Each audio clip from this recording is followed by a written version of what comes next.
Bonsoir à tous. Bonjour.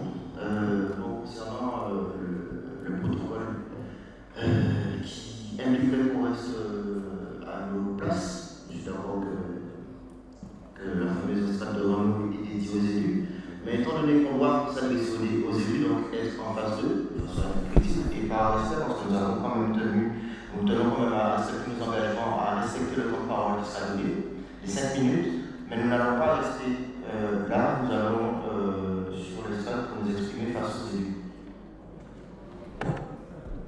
Non, vous avez demandé à parler devant les élus. Où vous êtes, vous voyez les élus. Alors, je vous demande de prendre la parole ici. Autrement, c'est pas la peine, les gars. Respectez-nous. De toute façon, je demande à couper le micro de l'extérieur. Je vous demande de prendre la parole où vous êtes. Aussi au milieu de l'hémicycle avec un micro, voilà. Voilà.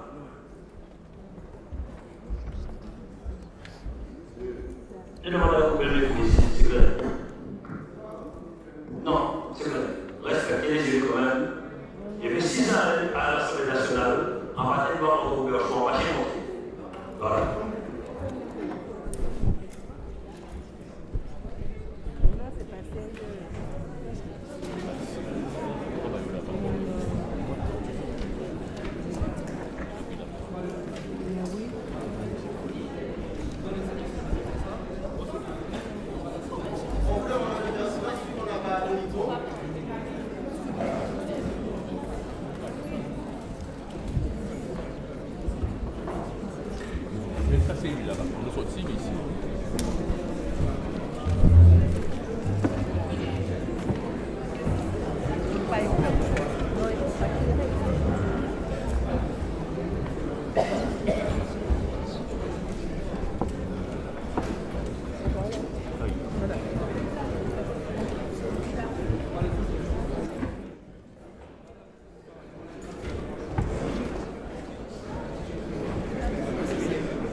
Alors, pour ceux qui sont restés, bien sûr, le geste est quand même symbolique, parce que là, les acteurs de la société civile se présentent à vous. Et nous avons toujours fait ce que nous disons. La réaction des élus, c'est une réaction tout à fait normale. C'est la même qui fait que, quand la société civile, les acteurs de la société civile, doivent prendre la parole et se dire sensibles, doivent prendre en considération ce qu'on a à dire. Depuis des décennies, on se retrouve face à la même situation. Des personnes qui quittent leur siège et qui ne sont pas présentes. Hormis tous les discours que vous avez entendus au sein de cet hémicycle, vous avez entendu des discours politiciens où nous devons faire une consultation avec les acteurs de la société civile et la population. Une fois que cet exercice est mis en pratique, c'est exactement la configuration. Je pense que tous les politiques engagés de Guadeloupe, ceux qui sont derrière leurs paroles, ont tenu place et feront ce qu'ils ont l'habitude de faire. Quand on est au combat, on fait front à la réalité. Pour nous, c'est une question de respect parce que ça fait des mois que l'on se bat. 5 minutes au prétoire, ce n'est pas trop exigé auprès de nos élus qui, hiérarchiquement, sont au service de la population et hiérarchiquement, sont en deçà de la population. Je vais laisser mon collègue, M. Chipotel, vous expliquer les raisons pour lesquelles nous sommes là. Donc voilà. Donc ce mouvement citoyen n'est que l'expression populaire visant à rappeler à nos élus que la Guadeloupe ne leur appartient pas. D'ailleurs, à qui appartient-elle? À qui appartient l'air? À qui appartient l'eau? Au-delà des réponses philosophiques que tout un chacun peut se targuer d'énoncer, le retour à la réalité que nous inspirons est la fin du Monopoly en Guadeloupe. Et son peuple doit retrouver sa dignité au travers d'actions significatives. La mise en place du dispositif en est l'exemple le plus parlant et le plus concret. À un moment où les tours d'eau sévissent encore sur des familles guadeloupéennes, ou que la qualité de l'eau elle-même est remise en question, ne serait-ce que via sa couleur ou son odeur. C'est autour de bases juridiques et de valeurs morales que doivent poser les bases du document relatif à la mise en place immédiate de ce dispositif. Nous nous appuyons notamment sur la résolution du 28 juillet 2010, où l'Assemblée générale de l'ONU a adopté et déclare que le droit à une eau potable, salubre et propre est un droit fondamental, essentiel au plein exercice du droit à la vie et de tous les droits de l'homme. Nous nous appuyons sur la loi Brotte, la loi numéro 2013-312 du 15 avril 2013, mais surtout sur son décret d'application numéro 2014-274 du 27 février 2014, qui interdit de couper l'eau d'une résidence principale, même en cas de facture impayée, article L115.3 du Code de l'action sociale et des familles. La loi Brotte, qui est visant à préparer la transition vers un système énergétique sobre et portant diverses dispositions sur la tarification de l'eau et sur les éoliennes dénommée loi Brotte, du nom du député François Brotte. Cette loi se fonde notamment sur le droit d'accéder à l'eau potable dans des conditions économiquement acceptables par tous. Et pour finir, nous nous appuyons sur l'article 1231.1 du Code civil, ancien article 1147 du Code civil, où le débiteur, soit le régido ou la personne compétente, est condamné s'il y a lieu au paiement des dommages et intérêts, soit à raison de l'inexécution de l'obligation, soit à raison du retard dans l'exécution, s'il ne justifie pas que l'exécution ait été empêchée par la force majeure, sachant que des tours d'eau ou des travaux ne font pas un cas de force majeure. Très bien. Alors, mon discours était calqué sur le fait que les élus soient présents, mais... Alors, je vais quand même m'adresser à eux, parce que de toute façon, s'ils ne le prennent pas en direct, ils auront à le prendre en considération un jour ou l'autre.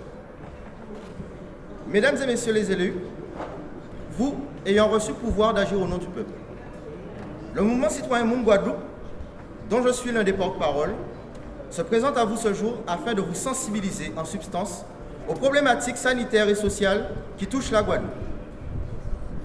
Au vu de l'ampleur de la crise sanitaire que traverse le territoire, les acteurs de la société civile entendent participer au débat public, mais également participer activement aux assemblées institutionnelles, et ce, même si ces dernières ne concernent pas directement la problématique que nous portons, à savoir la signature d'un protocole qui a pour but de donner accès à un minimum légal de 3 litres d'eau par personne et par jour à la population lors de coupures ou encore lors de la non-potabilité avérée de l'eau. Le dispositif énoncé permettra aux personnes les plus vulnérables et nécessiteuses d'endurer cette crise sanitaire avec dignité. Plus encore, notre présence face à vous cristallise la défiance qui s'est installée vis-à-vis des élus depuis plusieurs décennies. Nous vous avons élus pour nous représenter, mais également pour veiller à la bonne exécution des politiques publiques. Et force est de constater que bon nombre de responsabilités que vous avez embrassées symboliquement ne l'ont pas été matériellement. Nous sommes devant vous avec des solutions que d'aucuns qualifieront de candides, voire inappropriées. Mais je vous le demande, est-il légitime que la société civile s'empare des questions relatives à la mise en œuvre des politiques publiques? Eh bien oui, puisqu'aujourd'hui vous nous imposez une eau impropre à la consommation lorsque celle-ci est accessible. Une fois le dispositif mis en place, nous serons particulièrement veillatifs quant à la création de la structure unique de l'eau. Cette démarche ne saurait prendre forme sans l'accompagnement vigilant de la société civile. Car à situation exceptionnelle, réaction exceptionnelle. Il ne s'agit pas là d'une quelconque substitution à un quelconque mandat, mais plutôt à une forme active d'implication citoyenne. Ça nous veut simplement, c'est que chaque monde a une responsabilité à lui. Ça nous veut que chaque monde a, hormis un discours, considéré, voit, alors voit la population qui a sorti en la rue là et qui a parlé bayou. Parce que qui mieux que nous, qui vivent quotidien nous, qui mieux placé que nous, qui savent qu'à nous besoin. Et dernier petit bitin, c'est que nous faisons charte parce que nous rencontrons la plupart des présidents de PCI. Juste pour dire que ça doit être automatique de mettre de l'eau par Guadeloupéen, là on va couper de l'eau là, ou là on va y sale. Les cadres juridiques sont là, la charte est là, c'est là qui prend responsabilité là, il y a signé, ou là il vient faire discours inutile au prétoire, des choses qui ne seront jamais faites, et bien à ce moment-là, nous devons voir qu'on nous a fait. Il y a une chose qui me touche particulièrement par rapport au comportement et ce qui s'est passé. Pour moi, c'est un manque de respect qu'on nous a invités à passer 5 minutes ici, alors que le président de région s'était engagé devant la population à convoquer tous les présidents de PCI de façon à ce que nous puissions nous faire entendre. Sinon, nous ne serions pas là à interrompre un congrès des élus. Nous pas élus et on n'est pas à même d'être debout ici. Donc on peut comprendre. Nous pouvons comprendre. Mais sincèrement, le 16e congrès des élus, un énième. Le 15e congrès des élus était basé sur du déblatarage d'une loi à la différenciation, une proposition de loi sur laquelle nous avons déblatéré. Nous avons commandé avec l'argent public des synthèses de personnes éloquentes, universitaires, qui nous ont dit qu'avec une loi pareille, nous pourrions faire ci, cela, nous pourrions développer un certain nombre de choses qui seraient significatives pour notre pays. Cependant, cela reste une proposition de loi. Nous n'avons rien techniquement pour pouvoir dire que cette loi, 6 mois après, soit sortie ou que cette proposition ait été portée par tous les députés et sénateurs qui étaient là en proposition au Sénat, car c'est leur travail. Je vais clore la conversation là. Sachez que quand même le manque de respect, encore un énième manque de respect face à nous, il va y avoir à prendre responsabilité à eux. Bonne journée à vous.